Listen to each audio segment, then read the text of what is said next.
by the time you see this video. I'm MJ. I'm the founder of All to Love. This is one of our little sort of boxy jumpers. And so there's merchandise. This gets put out to the Patreons at free first access. I do the daily weeklies. I'm a day late for some reason. I'm struggling to get these out like proper on time. But we are getting there. And the daily, the weekly, and the monthly readings. I do the monthly readings obviously a couple weeks before the month ahead.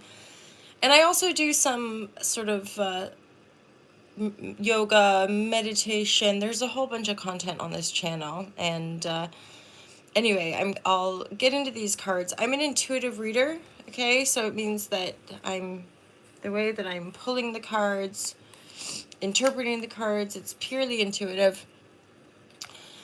You can book a reading if you'd like. The link is in the description, I do believe. And it would be wonderful to have you subscribe to All to Love and subscribe to the channel here. If you're resonating, feel free to comment. It's a joy, a blessing. It's just so amazing to get to know people on the internet via the channel.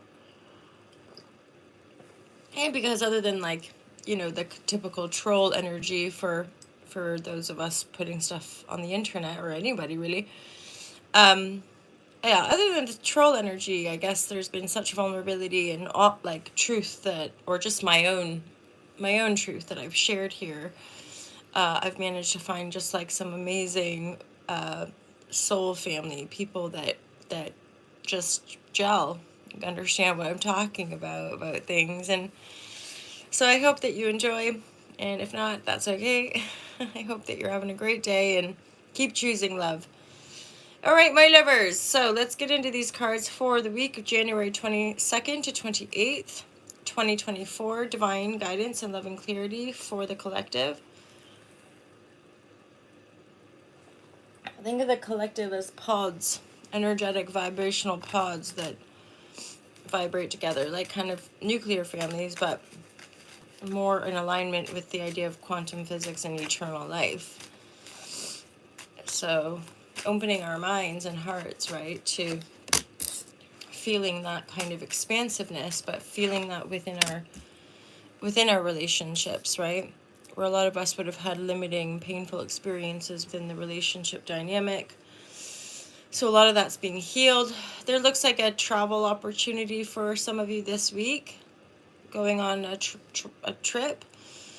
There, Two of Pentacles reverse is making me think like, however, this looks like being mindful of overspending. So if you're going on holiday, be mindful of overspending, because the Two of Pentacles makes me think of throwing things out of balance potentially next to a travel card. Like, oh, let's just go and let's just go on that next adventure or whatever. And then whoop. Okay. Interesting. I'll get two more cards for the energies of the week ahead from this deck.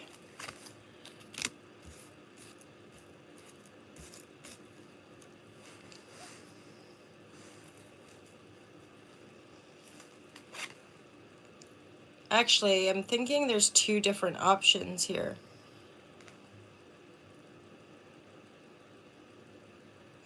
Possibly three. As in like three mini stories. Maybe they're interwoven. Or there's like two paths, two journeys to go down, or two potentials.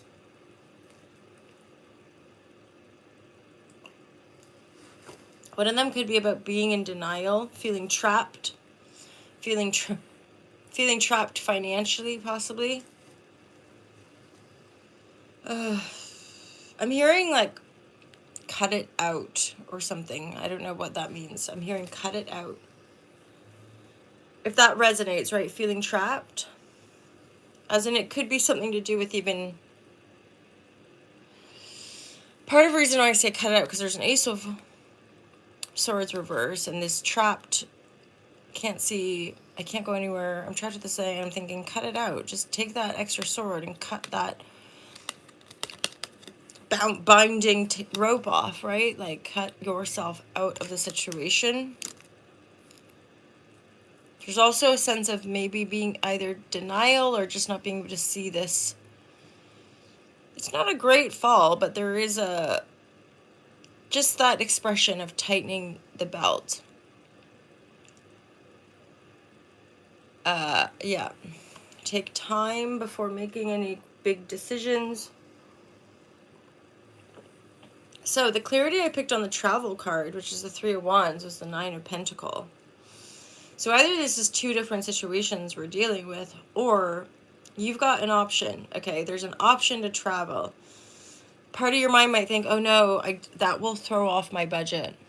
I can't afford that. That's not going to work out. But for some reason, the 9 of Pentacles is trumping that 3 of Wands, meaning something benevolent, something abundant, self-made, having as much as anyone could possibly want. Like 9 of Pentacles is a really full, like, I'm saying have as much as any individual could possibly want or need. Why? Because after the 9, it's just the 10. It's just one other pentacle and more people to make for a really whole, grounded, safe, fulfilled life, right?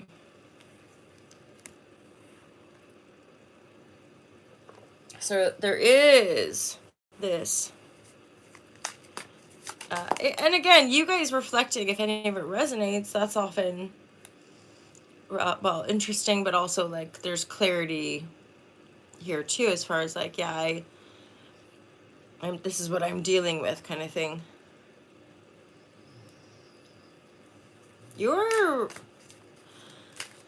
I'm getting, so 6 of Stones in the Hermit card here. I'm thinking,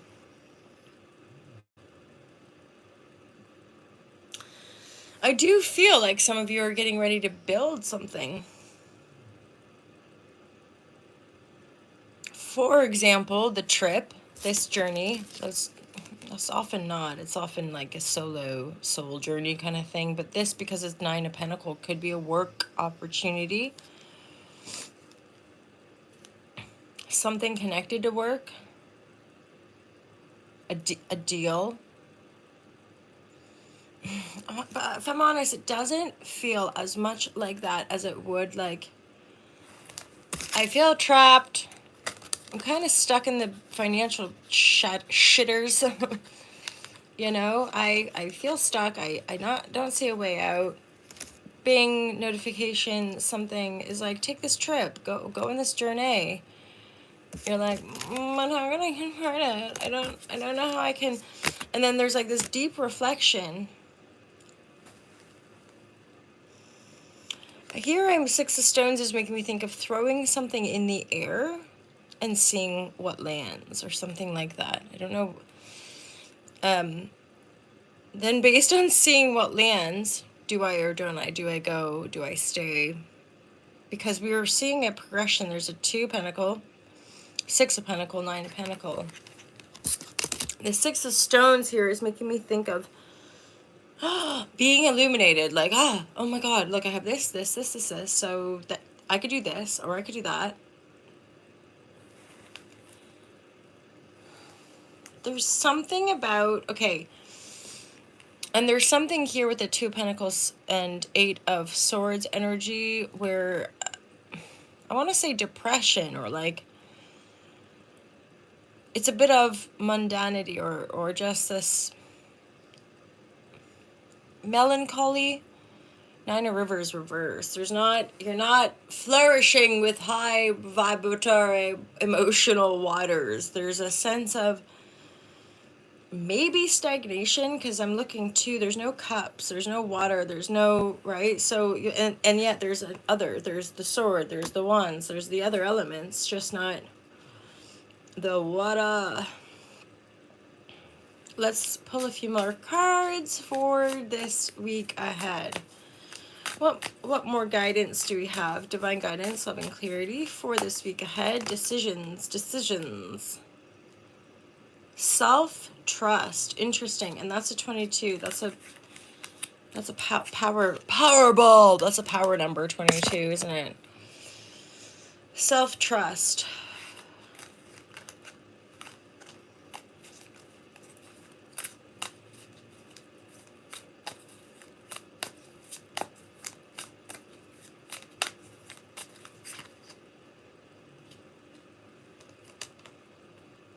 I knew there was, I looked down before and I saw the sexuality card, and I was looking at self-trust and I heard the sexuality card come in, and then I've called calling and intimacy.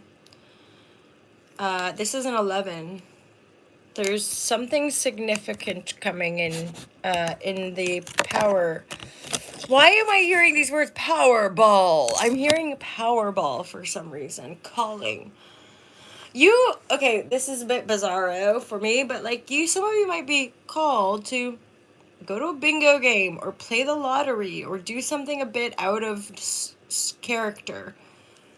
And or there is something calling you, whether that's a physical, but I sense it's more like a vocational, like inner spiritual call, like a calling. I am being called. I have to do this thing, right? Intuition, reign supreme.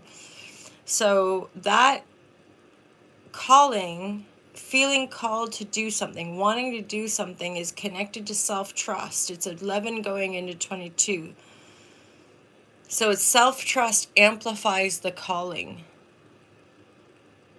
And then intimacy, I'm feeling a bit emotional, like for some reason. There's a powerful thread coming through because there's a unification of trusting the call, trusting the heeding of that kind of calling, as it were. And then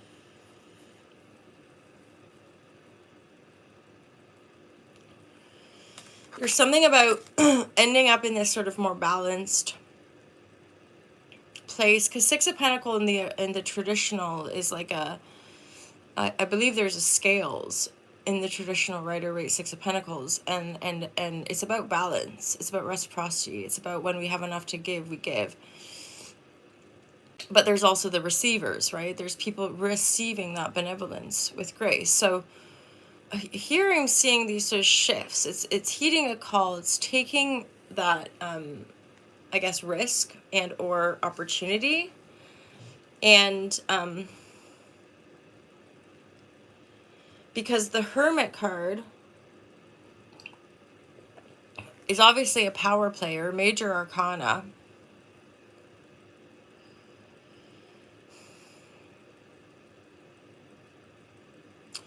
You know, there's no fool.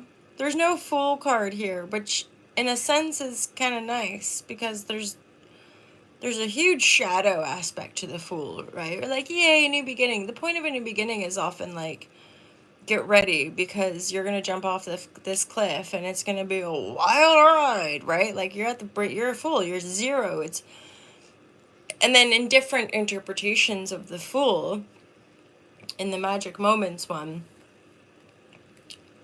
we see the character in the Fool taking a step, and I don't know if she actually does this, but going to maybe look at a flower. There is a flower in the Rider-Waite. It's a white flower, sort of symbolic of the Fool's innocence and purity and naivety. And so what's attached to the flower, the stem of that flower is woven and attached to the tail of a crocodile, right?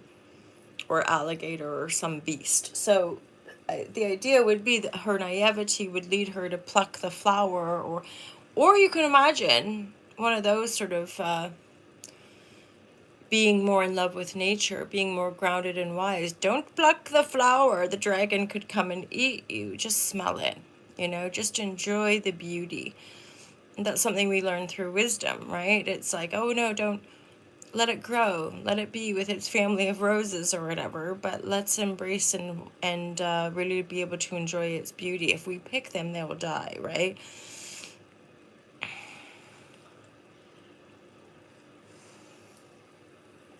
I feel like this intimacy card is something about self.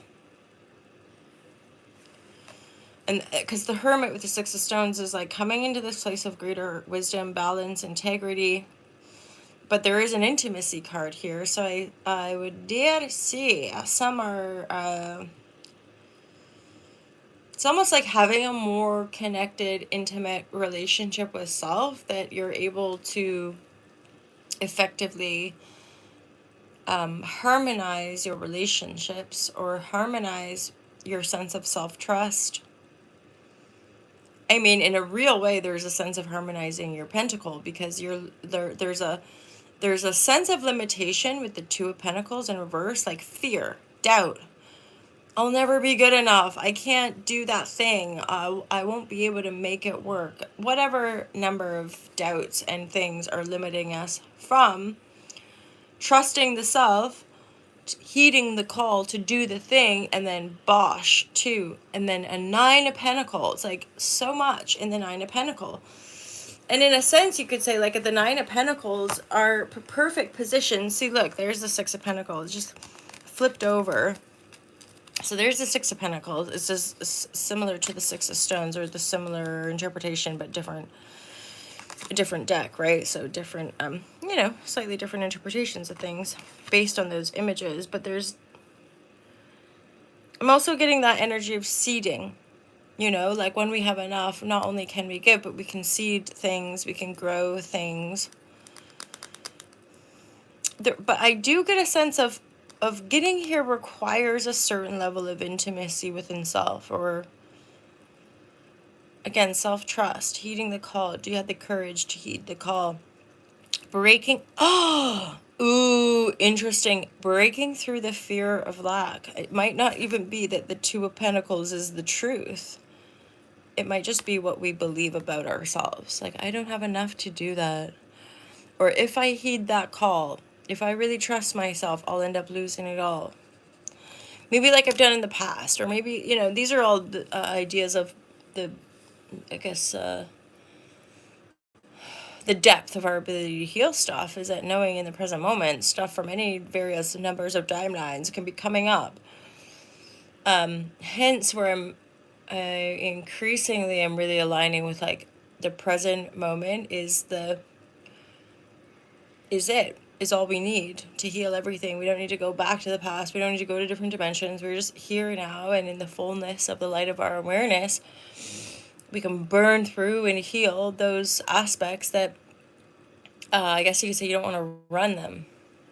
We don't want to be unconsciously running those traumas over and over again, and running those unconscious patterns over and over again, because they're not serving us, or we don't want them, or we're like, oh.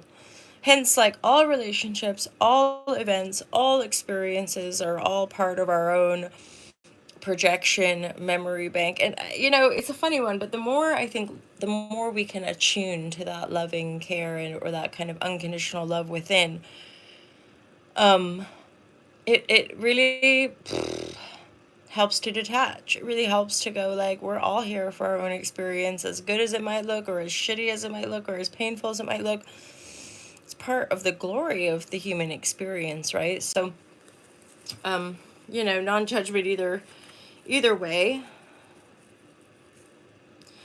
Oh yeah, that's his sidestep judgment, the word. And again, because I think people. So I'll explain my own interpretation, because I talk about judgment as a block to bliss in the Fearless Life Guide. And I agree, and it goes both ways, as far as if we put people, even if we're doing a positive judgment, put people on a pedestal, or Shazam judgment, put people, that's the egoic construct of separation, of superiority and inferiority, right? Versus, because people are like, but we need to be able to judge people. So this is the subtlety, I think, of language, of like, I don't think we do. Judgment is kind of like a hard edge.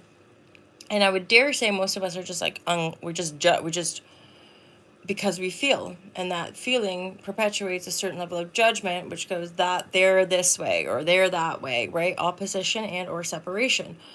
Versus a unification perspective, which holds space, one, for the judgment, but also discernment.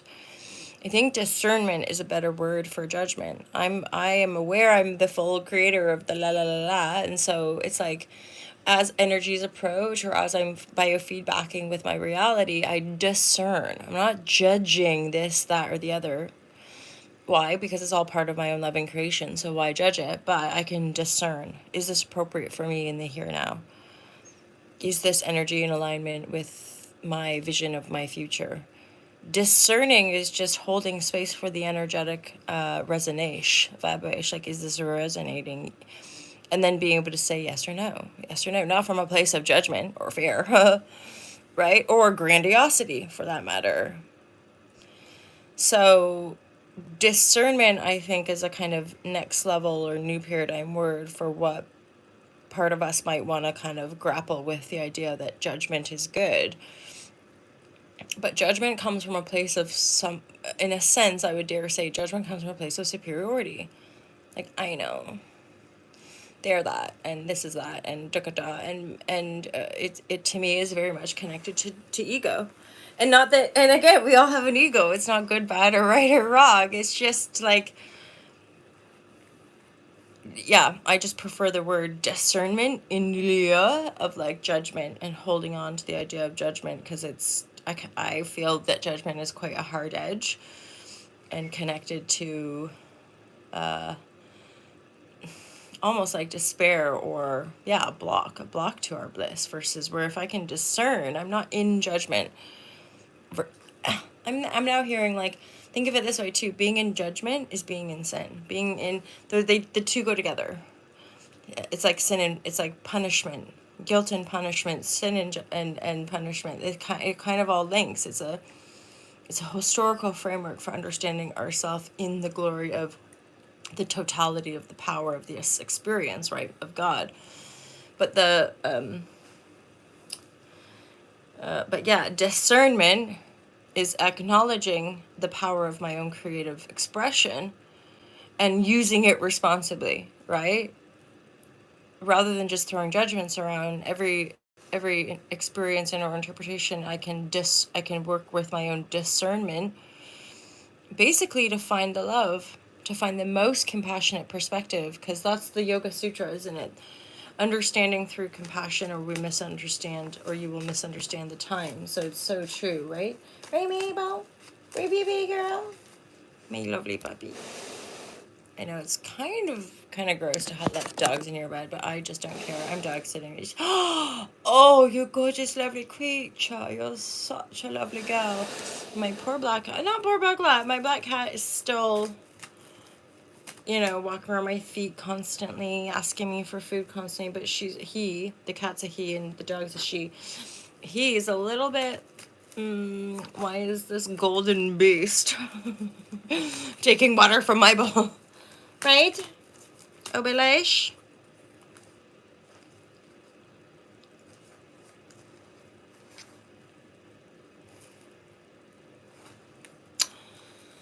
I'm sensing this energy coming up now. So I'm going to pick a few more cards just to kind of close the reading for the week ahead. Where are you going, Mabel? Where are you going, gorgeous girl? You just got to move around. Oh, baby. Oh, my baby girl. Do you want to have your face in the camera so people can see you and give you all the love? Okay, so Hanged Man, Justice, Wheel of Fortune, all in the upright. This is like, did you see that? That was the devil poking. These are all major arcana. And these are supporting, one, because there is a shift financially for some of you this week, I'm hearing. This week, like, there could be like a sudden, whoa, I was worried about money, and now there's 9 pentacles to play around with. So you might be saving and deciding where and how you want to spend some money. For some of you, it could be taking a trip, going on holiday, or visioning the future. Pardon me as well. Pardon me as well as visioning the future. Do you ever do that? Have you ever had like just random things come out of your mouth, and then after, like immediately after it comes out, you're like, why did I say that word? Or even like when funny noises happen, and then like in your mind after the noise, you're like, ah, ha, ha, ha. Weird.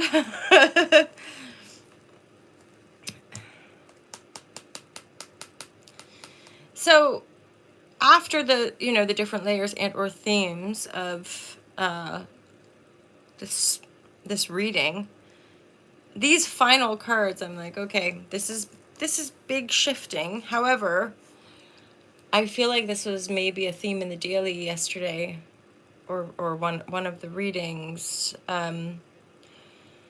It's like big changes. Wheel of Fortune. Fortune's changing. Justice is coming in. Illumination is bound for you, and or if you felt stuck in a holding pattern, there's a pattern break. There's justice coming in. Wheel of Fortune. Things are changing whether we like it or not, right? And Hanged Man would be like, it's all divine guidance. It's all, or not divine guidance, pardon me. It's all divine timing, right? It's you will just be suspended in this holding pattern until you're not. And yet, what's coming in? Justice, fantastic. More balanced energy, Libran energy. Wheel of Fortune, positive things coming round.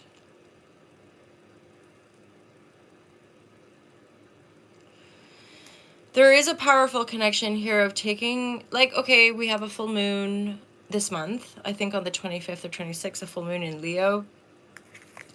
So yeah, the intimacy, high priestess energy. It's sort of like, just make sure to take a little bit of time out for yourself so that you can listen, so that you can like vision. Just because that in and of itself can be fun. Trust is coming up a lot, and mystery, yeah, and I really feel like the trust energy is coming in because there's a decision that might not be obvious, and or on a practical level, that decision could be like, yeah, I just don't have the money to do that. What the heck? Like being heating the call. I've had significant two different moments in my life that the call happened. One moment where I remember not needing the call, and it led to really despair, discomfort, horrible kind of life flow. Hence, where the third time when that heating moment, or when the call happened, I was like, I've got to take this. Like, and somebody was like, oh, but I followed my intuition and it didn't go well. And I've said this before now, but I'm like, it's not that the intuition is better. Although, no, I disagree. It is better as a way of life. I wouldn't say that. It's especially, I think, in the early cycles of heeding a call and listening to intuition, like just in the context of where we are on a human evolutionary level. It's like we test ourselves. We're learning. How do I refine that listening? How deeply am I really listening? And like, I have no doubt that on a so like heeding the call for intuition, or getting to know intuition, is like fulfilling the lessons that your soul is here to learn. Heeding the call and being intuitive and following intuition doesn't make your life better. It doesn't make it like, as in, I'm using words, but it doesn't make, no, easier. It doesn't necessarily make things easier. However, as I continue to go on this journey, it does make potentials. Certainly in my experiences, living intuitively allows me to be healthier, regardless of what people think healthy is as well. That's a kind of a token. People might think that means like I'm drinking green juices and eating salads. No, yesterday I had a full loaf of cake. Like, or like no sugar, like just all of these sort of different like oppositions or separations or no, it's like just being en flow, loving the self, and endeavoring to, even if anything, give anything outside of self too much power, and just keep coming back to the silence, keep coming back to the good old intuition. Because if the goal is like a better world, right? I can't pretend, or I don't think anyone doing that sort of mish can pretend to like, I know. But there's a simplicity and humility in going, oh, I'm being guided to make these changes. I'm now making these changes. Ooh, these changes are improving my life. Maybe some of them can help people. You know, like it's just kind of simple. It's not like I cut out Coca-Cola. Now I'm a far better human being than everybody else, and you should do what I say because because I'm marketing myself to be better or to come off as being better or to somehow, look like or be like how we want. We all do it, I guess. Like I have no doubt there's vanity. I like putting the makeup on. I like to present self in a certain way, but there's a lot of shadow to all that stuff, right? Right, peoples? Like we can have good days where we're feeling great. We can have days where we feel like the scum of the earth. We'd be like, no, no, you don't. Stay positive. Like I am positive. That's part of the reality. Being positive doesn't mean invalidating people's pain. It doesn't mean trying to pretend like pain doesn't exist. Positivity is being able to love the pain, love the insanity. Like, how dare you? We must hate it and fight it. I'm like, yeah, but then you're just creating more hate and creating more fighting vibratories. This is also, to me, a little bit about connecting to nature.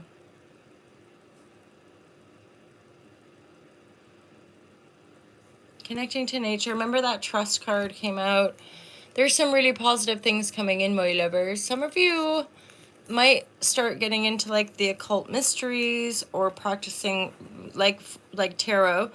Maybe you're going to start practicing with some divination tools. Like you can see crystals and flowers, and I'm here sensing the word alchemy. So some of you might be working with energies in that regard, and in a way that upholds like shining light into the mystery and uphold it. Maybe teaching it as well, just for some of you. See the judge and the box. I'll pull that one, but those two cards came out in sequence. So I think recently in a reading. So I think the Pilgrim is naturally connected to the Hermit card.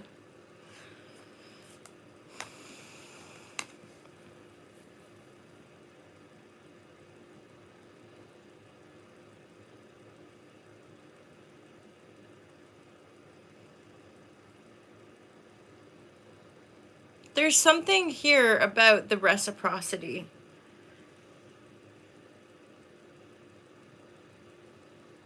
Because think about in a three-dimensional level what a judge means. They're I want to say like an exacting order. They yeah, they tell people yes or no, right? This is what you're gonna get. There's an aspect of like the light and the dark and the good and the bad and just opposing forces.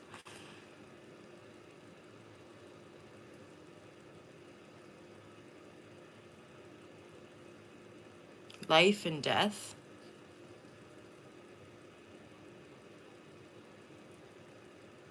Something about like being your own judge and jury.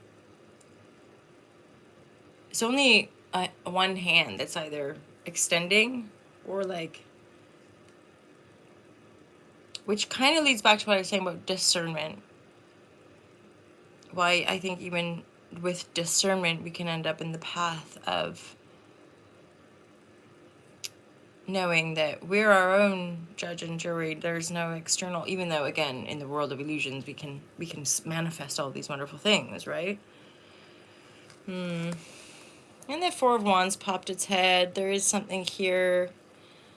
Four of Wands, was it? Or Four of Pentacles? Let's pull again. Another Hanged Man energy. I'm getting a sense of like, so stuff is being revealed, and I'm kind of feeling like just Hermit mode and Hanged Man is like, just don't make decisions until you're ready. And when I speak about the heeding of the call, it energetically is visceral. Like the few times this happened in my life, I knew. And the time I denied, I knew. Like, I'm making a decision that's going against my heart, and So it's like we once we really become self-reflective, we can see the way we determine the way our choices create different outcomes. And I think the more attuned we are from an early age, the more we can kind of like work it. So all of these kind of final cards are like, just don't feel pressure, don't make a decision until you're ready. And when you're ready to book that ticket, when you're ready to do that thing, you'll do the thing, you know, you'll move in that direction. Pretty powerful cards here, right? Remember that 22 and 11. So we got power numbers coming through. There's a greater sense of mystery,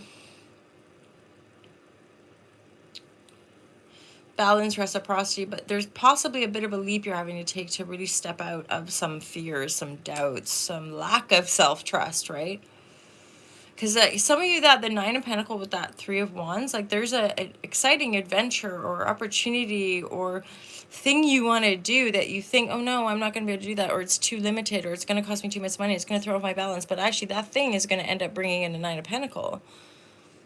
So it's kind of the key to your success, but you have to be willing to go get over the fear, that doubt of uncertainty, not being able to see.